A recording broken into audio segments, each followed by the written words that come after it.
আউযুবিল্লাহি মিনাশ শাইতানির রাজিম। বিসমিল্লাহির রহমানির রহিম। বাংলাদেশ কিন্ডারগার্টেন অ্যাসোসিয়েশন কুমিল্লা পশ্চিম জেলা কর্তৃক আয়োজিত 2023-এর বৃত্তিপ্রাপ্ত কৃতি শিক্ষার্থীদের সম্বর্ধনা অনুষ্ঠানের সম্মানিত সভাপতি, মঞ্চে উপস্থিত আজকের অনুষ্ঠানের সম্মানিত বিশেষ অতিথিবৃন্দ, বিভিন্ন শিক্ষা প্রতিষ্ঠান থেকে আগত বিদ্যালয়ের প্রধান শিক্ষক, পরিচালকবৃন্দ, সহকারী শিক্ষকবৃন্দ এবং সম্মানিত অভিভাবকবৃন্দ এবং আমার প্রাণপ্রিয় ছাত্রছাত্রীরা, আসসালামু আলাইকুম রহমতুল্লাহ বারাকাতুহু। পরম করুণাময় আল্লাহর কাছে শুকরিয়া আদায় করছি যে আল্লাহ পাক আমাদেরকে এই গ্রীষ্মের তীব্র তাপদাহের মধ্যেও আজকের এই অনুষ্ঠানে সকলকে সমবেত করার সুযোগ দান করে দিয়েছে এবং আমরা আজকের এই অনুষ্ঠান আর সফলভাবে যেন সমাপ্ত করতে পারি, সেই জন্য পরম করুণাময় আল্লাহর কাছে আমরা দোয়া কামনা করছি। সম্মানিত উপস্থিতি, আমরা এতক্ষণ বিভিন্ন বক্তার বক্তব্যের মাধ্যমে আমাদের এই শিক্ষার্থীদের অনেক গঠনমূলক, দিক নির্দেশনামূলক বক্তব্য আমরা শুনেছি। আমি সেদিকে যাব না, কারণ যেহেতু সময় খুব কম। আমি শুধু একটা কথাই বলবো যে আমরা আমাদের শিক্ষার্থীদের যেন অন্তত ভালো মানুষ হিসাবে গড়ে তুলতে পারি, সেই চেষ্টা যেন করি। আমরা যারা এখানে মা বাবা এখানে উপস্থিত আছি, আপনাদেরকে একটি উদাহরণ দিই। গত 12 তারিখে এসএসসি পরীক্ষার রেজাল্ট দিয়েছে। একটা স্কুলের মাঠে শিক্ষার্থীরা রেজাল্ট নিয়ে খুব আনন্দ ফুর্তি করতেছিলেন।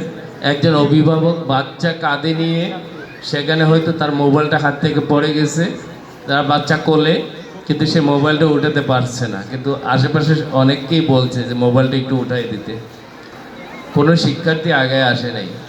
এই যে ওই মা বলতেছিল যে আমি এই জিপিএ 5 দিয়ে কী করবো, যারা ভালো মানুষ হতে পারলো না, একটা মোবাইল উঠাই দিতে আমাকে সাহায্য করলো না, তাইলে এই জিপিএ 5 দিয়ে আমরা কি করব।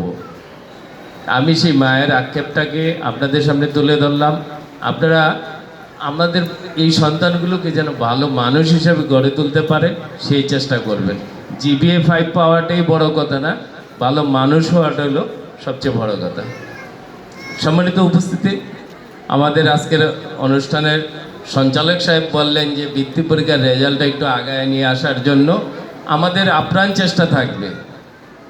আমরা সেই রেজাল্ট যাতে দ্রুত দেওয়া যায়। তারপরে এবছর আমরা অন্যান্য বারের তুলনায় অনেক আগেই দিয়েছি, ভবিষ্যতে ইনশাল্লাহ আরও আগে দেওয়ার চেষ্টা করব।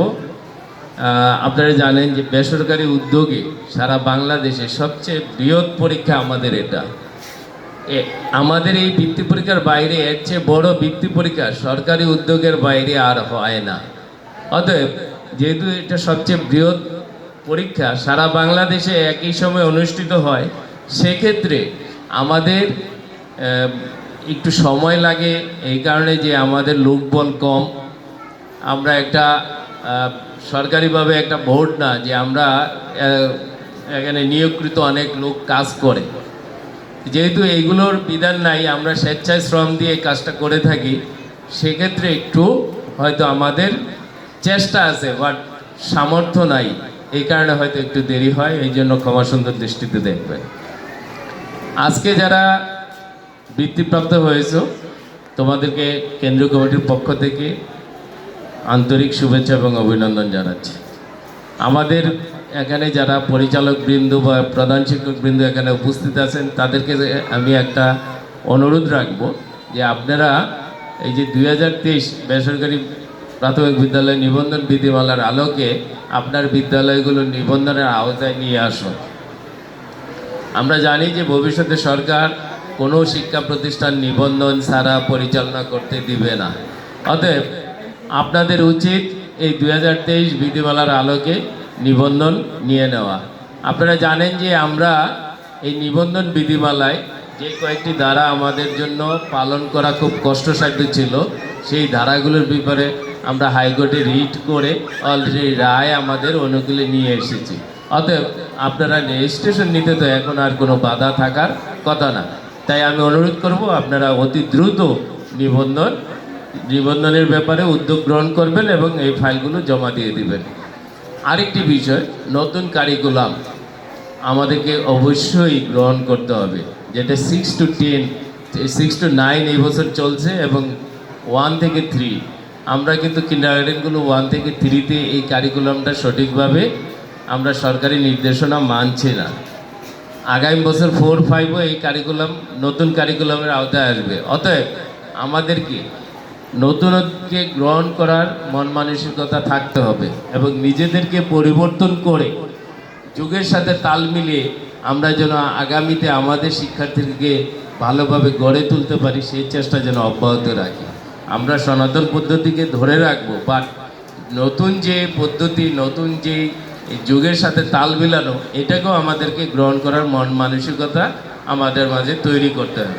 অতএব আমার পক্ষ থেকে অনুরোধ রইল, কিন্ডারগার্টেন অ্যাসোসিয়েশনের পক্ষ থেকে আপনাদের প্রতি অনুরোধ রইল যে আমরা আমাদের কারিকুলামকে নতুনভাবে গঠনমূলকভাবে যাতে তৈরি করতে পারি, যাতে আমরা সরকারের সাথে সাংঘর্ষিক না হয়ে সরকারের পাশাপাশি থেকে আমাদের পদ্ধতিটাকেও আমরা অনুসরণ করতে পারি, সেই চেষ্টা অব্যাহত থাকবে।